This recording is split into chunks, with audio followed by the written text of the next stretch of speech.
गायत्री उपासना प्रकाश की साधना। अध्यात्म विज्ञान में स्थान स्थान पर प्रकाश की साधना और प्रकाश की याचना की चर्चा मिलती है।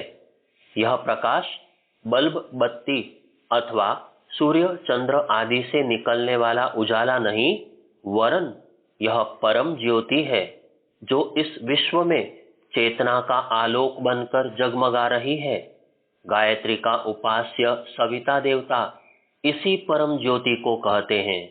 इसका अस्तित्व ऋतंभरा प्रज्ञा के रूप में प्रत्यक्ष और कण कण में संव्याप्त जीवन ज्योति के रूप में प्रत्येक व्यक्ति अपने भीतर देख सकता है। इसकी जितनी मात्रा जिसके भीतर विद्यमान हो, समझना चाहिए कि उसमें उतना ही अधिक ईश्वरीय अंश आलोकित हो रहा है। मस्तिष्क के मध्य भाग से प्रकाश कणों का एक फव्वारा सा फूटता रहता है। उसकी उछलती हुई तरंगे एक वृत्त बनाती है और फिर अपने मूल उद्गम में लौट जाती हैं। यह रेडियो प्रसारण और संग्रहण जैसी प्रक्रिया है। ब्रह्मरंध्र से छूटने वाली ऊर्जा अपने भीतर छुपी हुई भाव स्थिति को विश्व ब्रह्मांड में ईथर कंपनों द्वारा प्रवाहित करती रहती है। इस प्रकार मनुष्य अपनी चेतना का परिचय और प्रभाव समस्त संसार में फेंकता रहता है। फुहारे की लौटती हुई धाराएं अपने साथ विश्वव्यापी असीम ज्ञान की नवीनतम घटनात्मक तथा भावनात्मक जानकारियां लेकर लौटती हैं। यदि उन्हें ठीक तरह समझा जा सके, ग्रहण किया जा सके, तो कोई भी व्यक्ति भूतकालीन और वर्तमान काल की अत्यंत सुविस्तृत और महत्वपूर्ण जानकारियां प्राप्त कर सकता है। व्यक्ति में प्रवाह ग्रहण करने की और प्रसारित करने की जो क्षमता है, उसका माध्यम यह ब्रह्मरंध्र अवस्थित ध्रुव संस्थान ही है। पृथ्वी पर अन्य ग्रहों का प्रचुर अनुदान आता है तथा उसकी विशेषताएं अन्यत्र चली जाती हैं। यह आदान प्रदान का कार्य ध्रुव केंद्रों द्वारा संपन्न होता है। शरीर के भी दो ध्रुव हैं, एक मस्तिष्क, दूसरा जनन गह्वर। चेतनात्मक विकिरण मस्तिष्क से और शक्ति परक ऊर्जा प्रवाह जनन गह्वर से संबंधित है। सूक्ष्म आदान प्रदान की अति महत्वपूर्ण प्रक्रिया इन्हीं केंद्रों के माध्यम से संचालित होती है। शारीरिक और मानसिक स्थिति के अनुरूप तेजोवलय की स्थिरता बनती है। यदि स्थिति बदलने लगे तो प्रकाश पुंज की स्थिति भी बदल जाएगी। इतना ही नहीं, समय समय पर मनुष्य के बदलते हुए स्वभाव तथा चिंतन स्तर के अनुरूप उसमें सामयिक परिवर्तन होते रहते हैं। सूक्ष्मदर्शी उसकी भिन्नताओं को रंग बदलते हुए परिवर्तनों के रूप में देख सकते हैं। शांति और सज्जनता की मनः स्थिति हल्के नीले रंग में देखी जाएगी। विनोदी, कामुक, सत्तावान, वैभवशाली, विशुद्ध व्यवहार कुशल स्तर की मनोभूमि पीले रंग की होती है। क्रोधी, अहंकारी, क्रूर, निष्ठुर, स्वार्थी, हठी और मूर्ख मनुष्य लाल वर्ण के तेजोवलय से घिरे रहते हैं। हरा रंग सृजनात्मक एवं कलात्मक प्रकृति का द्योतक है। गहरा बैंगनी चंचलता और अस्थिर मति का प्रतीक है। धार्मिक, ईश्वर भक्त और सदाचारी व्यक्तियों की आभा केसरिया रंग की होती है। इसी प्रकार विभिन्न रंगों का मिश्रण मनुष्य के गुण, कर्म, स्वभाव के परिवर्तनों के अनुसार बदलता रहता है। यह तेजोवलय सदा स्थिर नहीं रहता। बदलती हुई मनोवृत्ति प्रकाश पुंज के रंगों में परिवर्तन कर देती है। यह रंग स्वतंत्र रूप से कुछ नहीं, मनोभूमि में होने वाले परिवर्तन, शरीर से निःसृत होते रहने वाले ऊर्जा कंपनों की घटती बढ़ती संख्या के आधार पर आंखों को अनुभव होते हैं। वैज्ञानिक इन्हें फ्रीक्वेंसी ऑफ द वेव्स कहते हैं। दिव्य दर्शन, दिव्य अनुभव, प्रभाव प्रेषण, संकल्प प्रयोग, जैसे प्रयोग थोड़ी आत्मशक्ति विकसित होते ही आसानी से किए जा सकते हैं। इन विद्याओं पर पिछले दिनों से काफी शोध कार्य होता चला आ रहा है और उन प्रयासों के फलस्वरूप उपयोगी निष्कर्ष सामने आए हैं। परामनोविज्ञान, अतीन्द्रिय विज्ञान, मेटाफिजिक्स जैसी चेतनात्मक विद्याएं भी अब रेडियो विज्ञान तथा इलेक्ट्रॉनिक्स की ही तरह विकसित हो रही है। अचेतन मन की सामर्थ्य के संबंध में जैसे जैसे रहस्यमय जानकारियां के पर्त खुलते हैं, वैसे वैसे स्पष्ट होता जा रहा है कि नर पशु लगने वाला मनुष्य वस्तुतः असीम और अनंत क्षमताओं का भंडार है। कठिनाई इतनी भर है, उसकी अधिकांश शक्तियां प्रसुप्त अविज्ञात स्थिति में पड़ी है। प्रकाश रश्मियों की लंबाई 1 इंच के 1630 लाखवें हिस्से के बराबर होती है। रेडियो पर सुनी जाने वाली ध्वनि तरंगों की गति 1 सेकंड में 1,86,000 मील की होती है। वे 1 सेकंड में सारी धरती की 7 परिक्रमा कर लेती है। शब्द और प्रकाश की तरंगों का आकार एवं प्रवाह इतना सूक्ष्म एवं गतिशील है कि उन्हें बिना सूक्ष्म यंत्रों की सहायता के हमारी इंद्रियां अनुभव नहीं कर सकती है। Doctor JC. ट्रस्ट ने अणु और आत्मा ग्रंथ में स्वीकार किया है कि प्रकाश अणु न केवल मनुष्यों में वरन अन्य जीवधारियों, वृक्ष, वनस्पति, औषधि आदि में भी होती है। यह प्रकाश अणु ही जीवधारी के यथार्थ शरीरों का निर्माण करते हैं। खनिज पदार्थों से बना मनुष्य या जीवों का शरीर तो तभी तक स्थिर रहता है जब तक यह प्रकाश अणु शरीर में रहते हैं।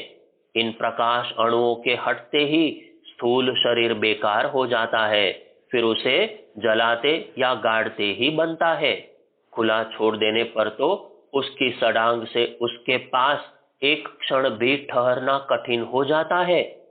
स्वभाव, संस्कार, इच्छाएं, क्रियाशक्ति, यह सब इन प्रकाश अणुओं का ही खेल है। हम सब जानते हैं कि प्रकाश का एक अणु, फोटोन, भी कई रंगों के अणुओं से मिलकर बना होता है। मनुष्य शरीर की प्रकाश आभा भी कई रंगों से बनी होती है। Doctor JC. ट्रस्ट ने अनेक रोगियों, अपराधियों तथा सामान्य व श्रेष्ठ व्यक्तियों का सूक्ष्म निरीक्षण करके बताया है कि जो मनुष्य जितना श्रेष्ठ और अच्छे गुणों वाला होता है, उसके प्रकाश अणु दिव्य तेज और आभा वाले होते हैं, जबकि अपराधी और रोगी व्यक्तियों के प्रकाश अणु क्षीण और अंधकारपूर्ण होते हैं। उन्होंने बहुत से मनुष्यों के काले धब्बों को अपनी दिव्य दृष्टि से देखकर उनके रोगी या अपराधी होने की बात को बताकर लोगों को स्वीकार करा दिया था कि सचमुच रोग और अपराधी वृत्तियां काले रंग के अणुओं की उपस्थिति का प्रतिफल होते हैं। मनुष्य अपने स्वभाव में चाहते हुए भी तब तक परिवर्तन नहीं कर सकता जब तक यह दूषित प्रकाश अणु अपने अंदर विद्यमान बने रहते हैं। यही नहीं, जन्म जन्मांतरों तक खराब प्रकाश अणुओं की यह उपस्थिति मनुष्य से बलात् दुष्कर्म कराती रहती है। इस तरह मनुष्य पतन के गड्ढे में बार बार गिरता और अपनी आत्मा को दुखी बनाता रहता है। जब तक यह अणु नहीं बदलते, न निष्क्रिय होते, तब तक मनुष्य किसी भी परिस्थिति में अपनी दशा नहीं सुधार पाता। यह तो है कि अपने प्रकाश अणुओं में यदि तीव्रता है तो उससे दूसरों को आकस्मिक सहायता दी जा सकती है, रोग दूर किए जा सकते हैं, खराब विचार वालों को कुछ देर के लिए अच्छे संत स्वभाव में बदला जा सकता है। महर्षि नारद के संपर्क में आते ही डाकू वाल्मीकि के प्रकाश अणुओं में तीव्र झटका लगा और वह अपने आप को परिवर्तित कर डालने को विवश हुआ। भगवान बुद्ध के इन प्रकाश अणुओं से निकलने वाली विद्युत विस्तार की सीमा में आते ही डाकू अंगुलीमाल की विचारधाराएं पलट गई थी। ऋषियों के आश्रमों में गाय और शेर एक घाट पर पानी पी आते थे। वह इन प्रकाश अणुओं की ही तीव्रता के कारण होता था। उस वातावरण के निकलते ही व्यक्तिगत प्रकाश अणु फिर बलवान हो उठने से लोग पुनः दुष्कर्म करने लगते हैं। इसलिए किसी को आत्मशक्ति या अपना प्राण देने की अपेक्षा भारतीय आचार्यों ने एक पद्धति का प्रसार किया था, जिनमें इन प्रकाश अणुओं का विकास कोई भी व्यक्ति इच्छानुसार कर सकता था। देव उपासना उसी का नाम है। उपासना एक वैज्ञानिक प्रक्रिया है जिसमें हम अपने भीतर के काले, मटमैले और पापाचरण को प्रोत्साहन देने वाले प्रकाश अणुओं को दिव्य, तेजस्वी, सदाचरण, शांति एवं प्रसन्नता की वृद्धि करने वाले मानव अणुओं में परिवर्तित करते हैं। विकास की इस प्रक्रिया में किसी नैसर्गिक तत्व, पिंड या ग्रह नक्षत्र की साझेदारी होती है। उदाहरण के लिए, जब हम गायत्री की उपासना करते हैं तो हमारे भीतर के दूषित प्रकाश अणुओं को हटाने और उसके स्थान पर दिव्य प्रकाश अणु भर देने का माध्यम गायत्री का देवता सविता अर्थात सूर्य होता है। वर्ण, रचना और प्रकाश की दृष्टि से यह मानव अणु भिन्न भिन्न स्वभाव के होते हैं। मनुष्य का जो कुछ भी स्वभाव आज दिखाई देता है वह इन्हीं अणुओं की उपस्थिति के कारण होता है। यदि इस विज्ञान को समझा जा सके तो न केवल अपना जीवन शुद्ध, सात्विक, सफल, रोग मुक्त बनाया जा सकता है, वरन औरों को भी प्रभावित और इन लाभों से लाभान्वित किया जा सकता है। परलोक और सद्गति के आधार भी यह प्रकाश अणु या मानव अणु ही है। वस्तुएं हम प्रकाश की सहायता से देख सकते हैं, किंतु साधारण प्रकाश कणों की सहायता से हम शरीर के कोश को देखना चाहें तो वह इतने सूक्ष्म है कि उन्हें देख नहीं सकते। इलेक्ट्रॉनों को जब 50,000 वोल्ट आवेश पर सूक्ष्मदर्शी में भेजा जाता है तो उनकी तरंग दैर्घ्य श्वेत प्रकाश कणों की तुलना में 10,000वें भाग सूक्ष्म होती है। तब वह हाइड्रोजन के परमाणु का जितना व्यास होता है उससे भी 42.4वें हिस्से छोटे परमाणु में भी प्रवेश करके वहां की गतिविधियां दिखा सकती हैं। उदाहरण के लिए, यदि मनुष्य की आंख 1 इंच घेरे को देख सकती है तो उससे भी 500 अंश कम को प्रकाश सूक्ष्मदर्शी और 10,000 अंश छोटे भाग को इलेक्ट्रॉन सूक्ष्मदर्शी द्वारा देख सकते हैं। इसी से अनुमान लगा सकते हैं कि मनुष्य शरीर के कोश का चेतन भाग कितना सूक्ष्म होना चाहिए।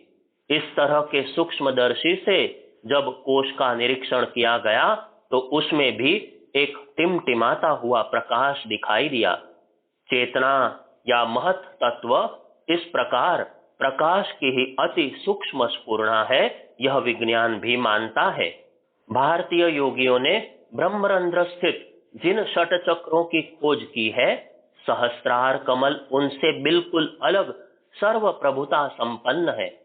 यह स्थान कनपट्टियों से 2-2 इंच अंदर, भ्रुकुटी से लगभग 2.5 या 3 इंच अंदर छोटे से पोले में प्रकाश पुंज के रूप में है। तत्वदर्शियों के अनुसार यह स्थान उल्टे छाते या कटोरे के समान 17 प्रधान प्रकाश तत्वों से बना होता है। देखने में मरकटी लाइट के समान दिखाई देता है। छांदोग्य उपनिषद में सहस्त्रार दर्शन की सिद्धि 5 अक्षरों में इस तरह प्रतिपादित की, तस्य सर्वेषु कामचारी भवति, अर्थात सहस्त्रार प्राप्त कर लेने वाला योगी संपूर्ण भौतिक विज्ञान प्राप्त करने में समर्थ हो जाता है। यही वह शक्ति केंद्र है जहां से मस्तिष्क शरीर का नियंत्रण करता है और विश्व में जो कुछ भी मानवकृत विलक्षण विज्ञान दिखाई देता है उनका संपादन करता है। आत्मा या चेतना जिन अणुओं से अपने को अभिव्यक्त करती है वह यह प्रकाश अणु ही है, जबकि आत्मा स्वयं उससे भिन्न है। प्रकाश अणुओं को प्राण, विधायक शक्ति, अग्नि, तेजस, कहना चाहिए। वह जितने शुद्ध, दिव्य, तेजस्वी होंगे, व्यक्ति उतना ही महान, तेजस्वी, यशस्वी, वीर, साहसी और कलाकार होगा। महापुरुषों के तेजोवलय उसी बात के प्रतीक हैं, जबकि निकृष्ट कोटि के व्यक्तियों में यह अणु अत्यंत शिथिल, मंद और काले होते हैं। हमें चाहिए कि हम इन दूषित प्रकाश अणुओं को दिव्य अणुओं में बदलें और अपने को भी महापुरुषों की श्रेणी में ले जाने का यत्न करें।